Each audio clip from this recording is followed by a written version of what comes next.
If you got a Tri-5 Chevy, here's one thing you're going to have a hard time finding, which is an exploded view of all the glass, including all the glass, the channels, the regulators, the tracks, everything. Where does it go? Well, here it is. I've got an exploded view of it on the floor. And then we also this weekend, we set some glass in new channel, and then we repaired some of the wheels on the window regulators. It was a lot to work on this week. Just one day's worth of work. Didn't get as much done as I wanted to, but we found some answers, and that's the most important thing about this episode. So if you're interested in seeing what we figured out, stay tuned. All right, happy weekend. It's a beautiful day outside. And me, I'm going to stick myself in the garage, and I'm going to continue working on Christine. Bill here. Christine, our 56 Bel Air that's under restoration. We got it painted. I'm trying to get parts together now to start reassembling. If you're interested in seeing the paint job that we did, that was episodes 107 fast and 107 slow. I'll put a link up here in the corner. But we're getting ready to put this thing back together. We're trying to get everything ready. And the one thing I thought I would focus on this weekend would be the glass. So there's a lot of hardware that goes inside of the doors, inside of the rear quarters. I've got all that laid out, and I'll tell you what, it's been a heck of a story about how we're going to get all this reassembled. So let's start getting into it. All right, so way back when, in the early days of my channel, I did a very boring video on shop manuals, on all the manuals that are available for these Tri-5 Chevys and what was inside and what you can expect to see if you decided to invest in these. Well, you know what I've learned over the years is that these things are incomplete. They don't paint the complete picture about what we're dealing with here. And one of the things that's missing, guess what? Spoiler alert, windows. It doesn't talk about the windows in the passenger assembly manual. It doesn't talk about it in the shop manuals. It doesn't talk about them at all except for electric actuators. I don't have electric actuators, but it doesn't show where any of the channels go, which direction the channels mount, how to adjust any of this. It's not in here. So I went looking on the internet for an exploded diagram. Was only able to find one that was a grainy photograph of a Dan Chuck tech circular. And I tell you what, you know what I ended up doing? I laid it all out on the garage floor. I've got the exploded view in there, and I'm going to show you how everything assembles, because it took me all morning to figure it back out. So let's go take a look at that. All right, so there it is, all laid out. So I know this video, I went on YouTube and I couldn't find but just a handful of videos that showed you a little bit of this, and they didn't show it at all like I'm about to show you right here. What I was able to do is I was able to watch a video and hit pause when I found, oh yeah, that's where that goes, and then find another one and hit pause again when I saw just a little glimmer or glimpse of how something might have been oriented. So what you have here is splitting the car down the middle. Picture the windshield here. We're on the inside. So on the left here, I have the inside view of the driver's side, the driver's rear, and then the same thing on the other side. I've got the passenger's door and the passenger's rear quarter. I also have one of my doors sitting right here, so I'm going to point out where some of these things attach, and then we'll go back to Christine in a little bit, and I'll show you where these miscellaneous parts connect to. So let's start going over it. So let's start where the part that's probably most familiar to us and the one that gets the most use, which is going to be the driver's side door. So again, this is Christine is a two-door post car. She's a sedan, so she still has the vent window, and the door creates the frame around the glass. So this has got a little bit of a different dimension than the hard tops. It's assembled a little bit differently, but I'm sorry to you hardtop guys. I have a sedan. This is what I'm going to be able to talk about. So I'll do a separate video later on when I restore my vent glass assembly, so I'm not really going to go over that. There's the regulator that goes to the driver's side here, and I have not been able to locate that within my pile of parts. But here's my driver's side glass, which got broken when, I don't know, in storage or as I was disassembling the car or of some sort. But my driver's side glass, I have a brand new one that I'm going to unpackage, and then we'll do that in this video. I've got the little channel mounts down here. So this driver's side glass, you'll see, has this channel that goes in the bottom, this mounting channel. And here's Christine's old one, it's still mounted. And you can see the two clips here, the two brackets that mount a channel that is shaped very much like this one, except it doesn't have the bolt holes on it. It's got the 4 screws. So there's 2 screws here, 2 screws there. But you'll notice, okay, so on the driver's side, this channel goes towards the very front. And that's one of the things that is something that you've got to figure out. So that's going to be, this is, I believe, the left channel for the door, for the driver's side door. So this track, which I don't have, mine was corroded to the point where I need to get another one, and I didn't think to order one. It looks just like this. So within that track, a long track, the next thing you have is the regulator. So the regulator has the little turn crank. It has 1, 2, 3, 4 screws that mount it here, and then the rest of the assembly extend down here. Now you'll notice, okay, I've got this thing situated so that it points to the inside of the door. This bottom wheel, which is stuck, and I have some new wheels, we're going to do that in this video too, there's a track that mounts to the door, and it goes right here. So it mounts on the door, and that's what this window regulator pries itself up and down over. So on the door is mounted this. Then the channel that's mounted on the bottom of the glass is in the opposite direction. It's pointed this way. So the two wheels on the regulator, right here and here, those two lift the glass up and down. It's pretty straightforward, pretty simple. So it's the same thing on the passenger side. The passenger side is just equal and opposite. So on the passenger side, the little track that goes on the window it's cheated towards the front. And this mounts like you see it here. Now I've already taken out the rivets that mount the wheels on this side. I've got a whole bag of new wheels to put onto them to restore these. So that's what we're going to do in this video. Now that's the two doors. Let's take a look at the go back to the passenger side. So now I'm sitting at the passenger side door assembly, and now there's my passenger side door. So the regulator has 4 screws, 1, 2, 3, 4. The little turn crank comes here. All the little pivoting bars come in this direction. The vent window regulator mounts here. And then the other track that I showed you that mounts to the door that the entire window pries against is right here. So that's where that mounts. It's going to be the same, equal and opposite on the driver's side. But that's the passenger side components, and there's the passenger side door. Now let's start taking a look at the quarter glass. So we're going to start looking at the passenger side quarter glass, and there's a brand new track. Here's my old track that was on the car, and you can see how horrible it is. And it looks like this is the shorter of the two. I think somebody had recovered this glass or maybe this assembly out of a different model, because on the sedans it's the longer one. So there's a channel that I am missing. I need to order another one that goes here, but it'll look just like this. And it mounts right there. So on the rear quarter glass, this is the passenger side. That channel is further towards the front. The new channel comes with new wheels on it. So there's one on the front and one on the back. And now how does this window operate? So now this is a lot different than the door. The rear regulator has the 1, 2, 3, 4 mounting screws again, but it's only got one wheel up here. It doesn't do like the door, so it's not trying to balance. It's not trying to keep that in parallel. The rear quarter glass has a curved track at the back that mounts to the side wall of the car, and this little wheel goes through it. And then on the front, there's another curved track here that mounts to the bottom of the side panel. The top of the side panel, in fact it's right in the same vicinity as the actual the crank for the regulator. So this part, this wheel right here, this wheel will go up and down this track, and the back will go in that track. And you'll notice these glasses, when you roll them down, they actually do this. They rotate down, so it dives forward. So this track back here only goes a little bit of ways. But this is the track for the passenger side.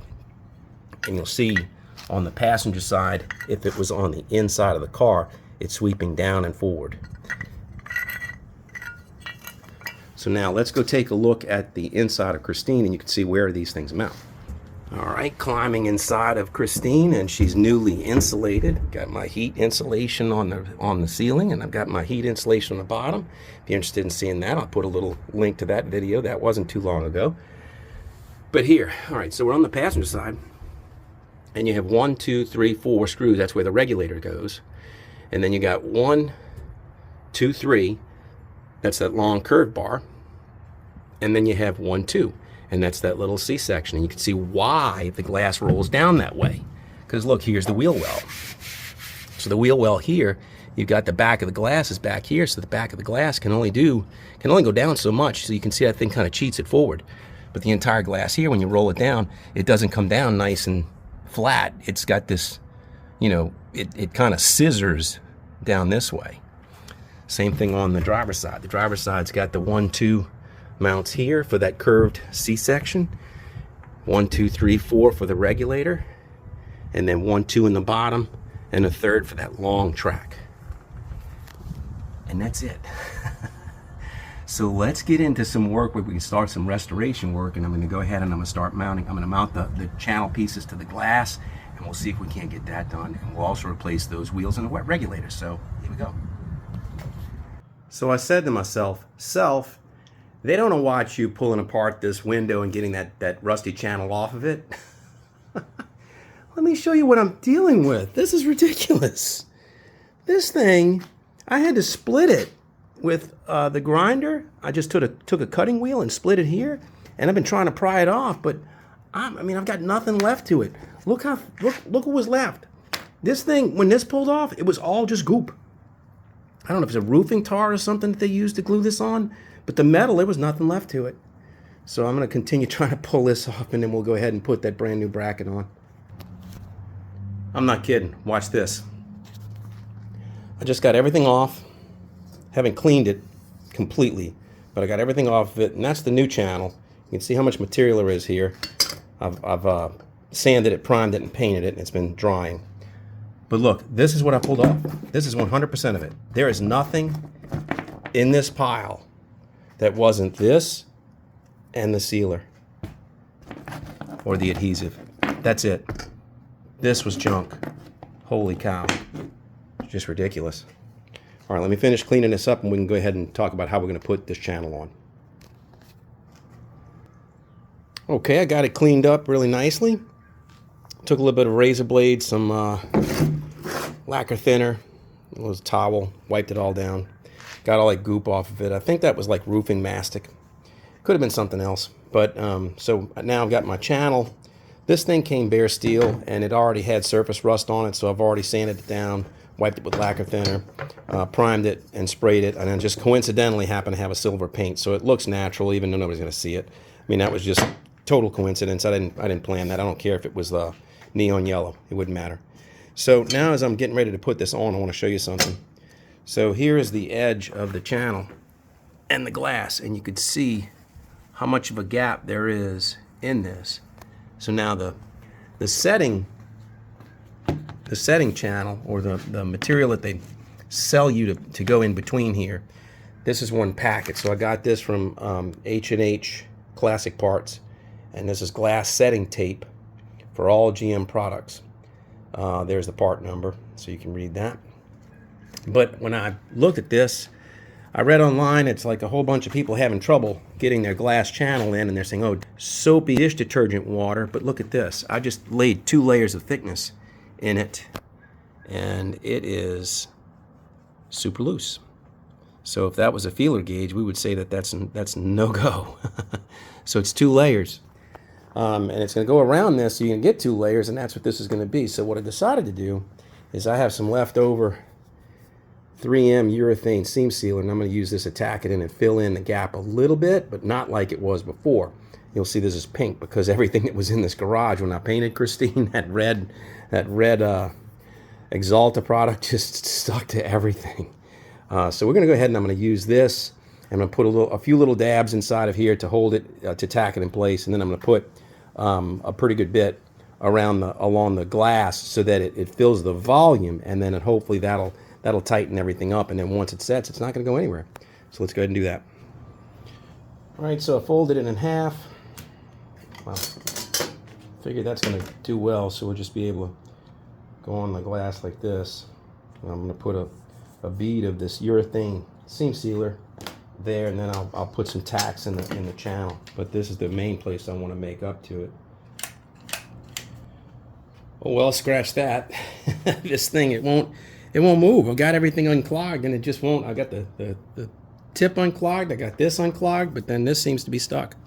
So I'm gonna have to just use it like a toothpaste tube maybe, and see if it'll come out like that, and see if we can't get it done. So it looks like that'll work just fine.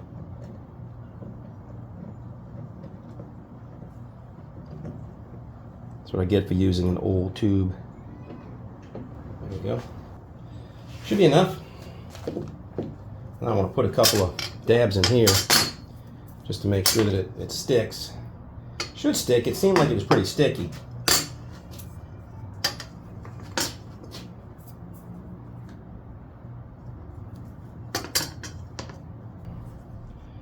And then the leading edge, the short side went towards the front.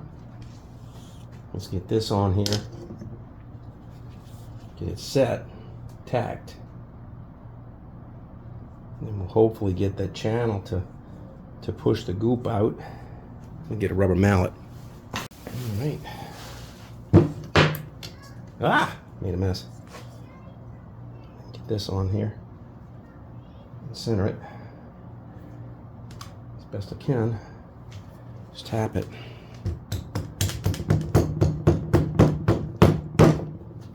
Yep. Let's turn this down so we have some mass to what I'm doing.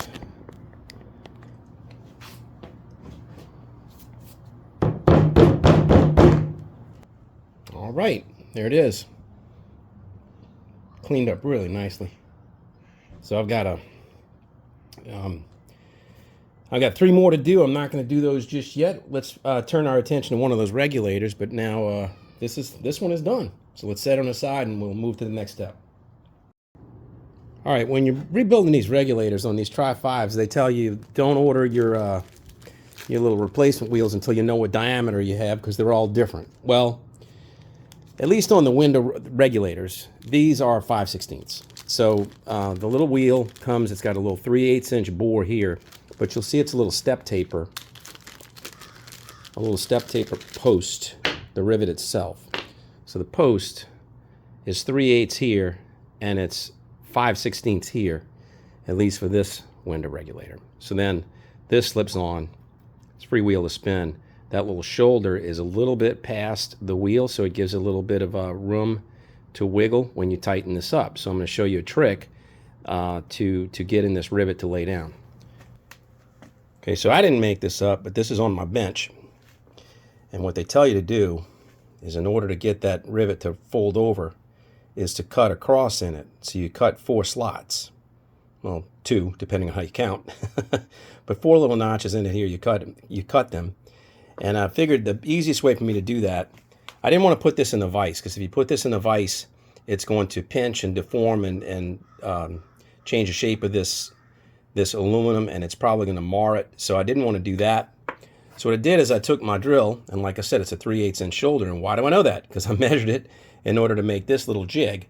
So all I did was I just took a little piece of 1/2 inch plywood, drilled a 3/8 inch hole in it, and stuck this in from the bottom. Used a little clamp, clamped it down to my bench, and I used a hacksaw to go ahead and cut across in it. Picked it up, rotated it, and cut it again. So now watch, let's see how that works when we go ahead and try to mushroom that on the regulator. All right, so I've got a solid piece of 6x6, piece of wood I keep around. Here's the rivet with the wheel on it. We're going to put it on this little guy. You can see how it goes on. So what I'm going to do is, I have a ball peen, and I am going to try to balance this. I'm trying to do this while I'm videoing it. But I've got a ball peen, and I want to make sure I strike this right square in the middle, but hopefully this will mushroom that right over.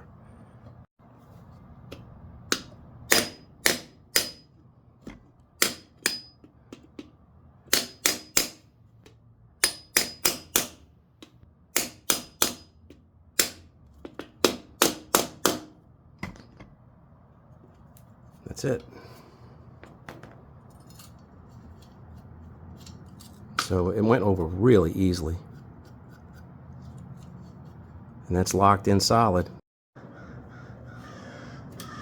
So I put one in with that crosshatch. Let's just see for giggles and grins, because I just follow the instructions. Let's just see what it works like if we just do it the way it's made. Let's just see how that works out. I mean, I bought extras, so if I ruin it, I ruin it. I don't know. We'll see.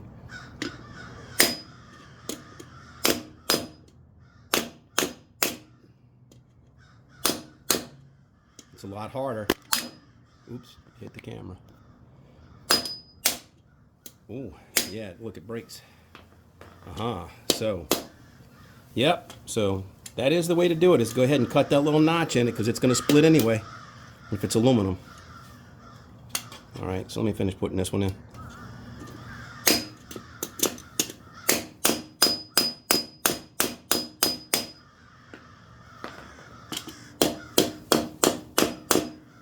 So it's going to look similar. So that's not so bad. Okay, so these two are the ones that go to the backside, and then they face out. So then the third one, the long arm on this pivot, is the one that comes in. So let me get that one on. All right, we're going to try another one without pre-slotting it. Oh man, these crows have been something else this year. Let's see what this does.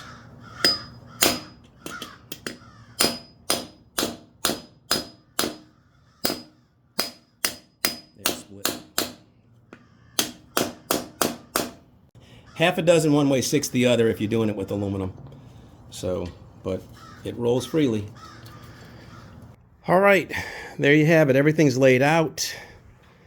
Showed you how we're setting these glass channels. Showed you how I'm rebuilding my regulators. I'm not doing anything with my gears. All my gears are fine. So, but that's going to be it. I need to repeat that same process on these 1, 2, 3 wheels over here on the driver's side door. And then I have 4 channels to set. I've got a brand new glass that I'm going to set a new channel on that one. And then the rest will all be right there as you sit. But I need to clean these up, prime them, and paint them, and then be done with that. And then I think I'll have just about everything ready to go back in the car, except for the vent windows, which will be a different episode. But that's going to do it. So it's been a long day. I tell you what, it took a long time to figure this out. I mean, I just cannot get over it all day long. All I got done was one regulator and one window. I mean, it's just, I guess it's just all part of it, you know. So I was really hoping to get them all done today, and I, you know, just, man, however long you think something's going to take, double it, triple it. Things go wrong. It takes time to do things, and you know, it's just part of it. So just be patient. Don't rush things, and you'll get there. So that's going to do it for this episode. Do appreciate you tuning in. If you enjoyed the episode, please give it a thumbs up, and if you're enjoying the channel, I'd love a subscription. Until I see you next time, please take care of yourself. Cheers.